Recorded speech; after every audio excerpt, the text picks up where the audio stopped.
Hey, what's going on, everyone? June here with Hapa英会話, and joining me today is Micah. What's up, Micah? How you doing today? Hey, June, doing all right? Good to be here. So let's talk about the bath culture here in the United States. Bath culture. It exists, but it's not really the whole public bath thing doesn't really exist. Okay. In America. If you were to ask me what I did more, what most American people do, shower or take a bath, I would say most people probably shower more regularly than they take a bath. Baths are kind of reserved for like a personal me spa night. I've had a rough week. Right. Today I'm gonna light some candles, put some bath salt in the bath, and kind of relax. I don't know, maybe I'll have a glass of red wine while I'm sitting in the bath. Jin, how about you? I mean, I've been in Japan for a while, so my perspective is maybe a little bit skewed. Yeah. But yeah, that's sort of my memory and my impression of it. Yeah, and just for people watching this video here, Micah, you've been in Japan for the last 10 years or so now? Going on 12 now. Yeah, over 10 years. Yeah. Yeah. So Micah's been living in Japan for 12 years. When you're living in Japan for 12 years, you kind of forget what it's like here in the United States. But yeah, like you mentioned, I'll just start by saying this. I can't even remember the last time I took a bath. Oh. Since I moved here to this specific place that I'm recording from, I haven't taken a bath, all showers, since we moved in last year. And before that, we were living in an apartment for a couple of years, a handful of times, maybe 3 or 4 times that I could remember using the bathtub at that apartment. So I am definitely the type of person that showers on a regular basis. And, maybe when I do take a bath is maybe if I go on a vacation with my wife or something like that, and we're staying at a nice hotel and maybe we have a nice view of whatever it is that we have, I may take a bath at those types of places. But here at home, yeah, I have not taken a bath at this house yet. Wow. Which is kind of crazy. Yeah. When people ask me, because I've been here for a long time, you get asked this question a lot. What do you like about Japan? What is your favorite part of Japanese culture? And it wasn't always this, but now I feel, especially recently, that the bath culture, I think, is my absolute favorite. I love sentos. I love going to the onsen. It's so, especially after a workout, like it's so refreshing. At first, when I came here, of course, the whole public nudity thing. Yep. Is we don't grow up with that in America. So, I was a little shy and feels a little awkward at first, but once you can get past that. And I mean, because I'm a foreigner, people are going to look at me anyway. So it's just once you can like block that stuff out and just take it in, like it's so relaxing. Do you enjoy the public baths when you come here? Just like you, Micah, I think now when people ask me, what do you miss most about Japan? It's definitely the onsens or the sentos.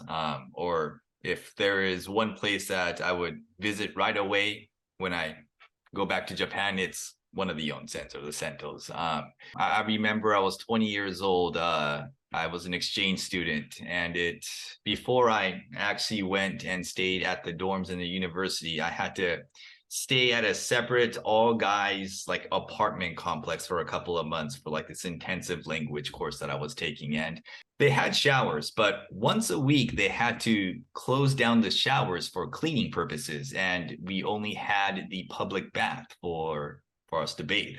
So I was forced to use the public bath at the time, and it was an awkward experience. I'm not gonna lie. It's everybody is just going about their business, getting ready to take a bath. I am the only one just looking around, having like the towel over me, making sure like I'm all covered up. And when you are that guy, everybody of course is going to look at you because you are the odd looking one.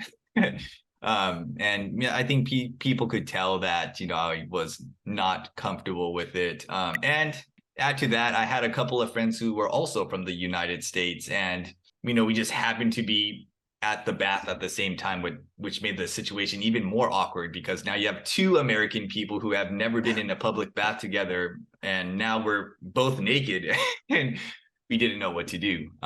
So it was definitely one of those moments where I would never forget. And I still remember, like, I became friends with one of the people living in the apartments, a Japanese guy.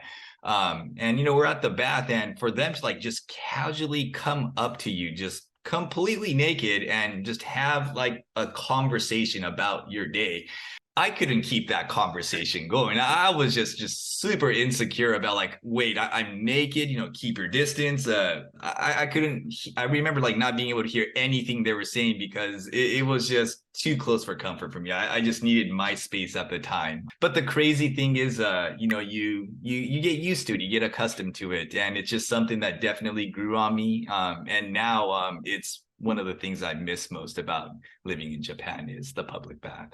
Yeah, I mentioned, I've been here for so long, and it did take me a while to get used to feeling comfortable in the sento, in the public bath. But to be completely honest, like, I think still, if I were to have like friends, people that I knew with me, I would probably feel a little shy. Like, I'm only generally cool with it when like I don't know anybody. Yeah, exactly. Like, so maybe that hasn't changed so much. Yeah, like I said, that whole public nudity thing is not, we don't grow up with that. We don't grow up bathing together in America. And this is another cultural difference that I noticed when I moved here early on. I wanted to share some Japanese culture with my sister and her family. She has 2 kids.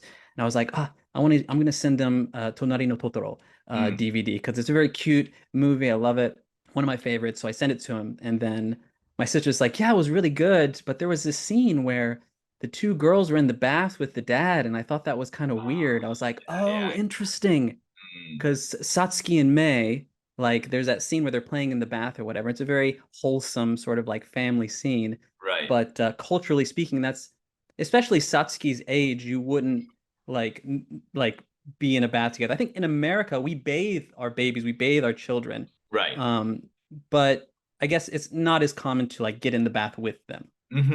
But, yeah, because from my understanding too, and speaking with a lot of, fathers and stuff like that, I think taking a bath with your kids, and we're not talking about like infants or toddlers or babies, like kids that are like 5, 6, 7, shogakuses, right? Like elementary school kids. It's kind of like that family moment, that bonding moment that you have with your kids. And I think those are moments that a lot of, especially dads, I think cherish with their kids.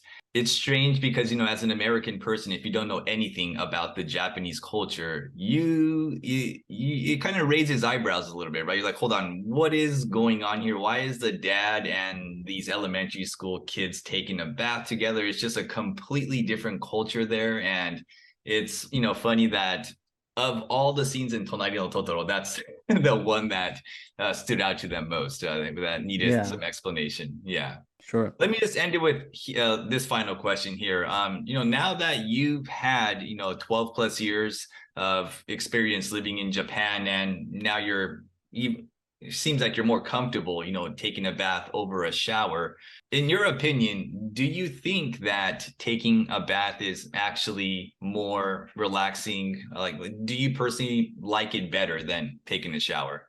I don't think now I would be able to take a bath and only a bath. You know what I mean? I don't feel like I'm getting clean when I'm getting in the bath. Like, bath part of it is just the relaxation, sort of like sauna, sort of relaxing the muscles, sort of at part of it. And then after, I would, of course, wash myself off, or wash myself before I get in and when I get out. So there's that part of it too.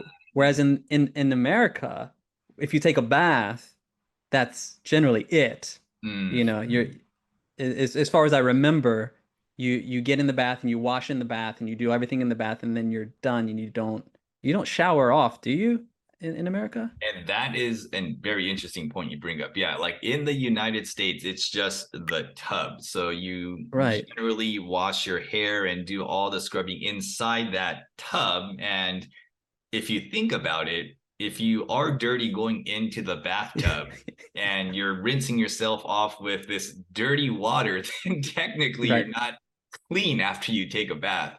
Right. This is the part of like Mm. Japan, Micah, that gets confused now because Yeah. I've been here for so long and I'm like, yeah, of course you would shower before you get in and rinse yourself off when you get out. Like, of course. But wait, we didn't do that, You did didn't we? do that here in the United States. Yeah, Yeah. that's interesting. So that's why maybe taking a bath in the United States Not as does popular. serve a different purpose than it does Yeah. in Japan, huh? Because in the Yeah, United I think, States, yeah. like you mentioned at the very beginning, it's more about that relaxing, having a glass of wine, just that Right. me time kind of thing where it's not in there, you're scrubbing yourself and getting yourself all clean like you do in Japan. That's why Right. in Japan, you have the tub and that shower set all Right.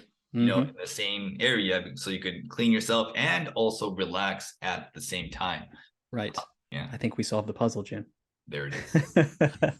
All right, guys. I hope you guys enjoyed the conversation today. Don't forget, Micah offers amazing lessons on Cafe Talk. You could find all of his information in the description below, or go to cafetalk.com and find him there. Micah, thank you very much. See you again. Thanks a lot, Jim. Take care. Bye, guys.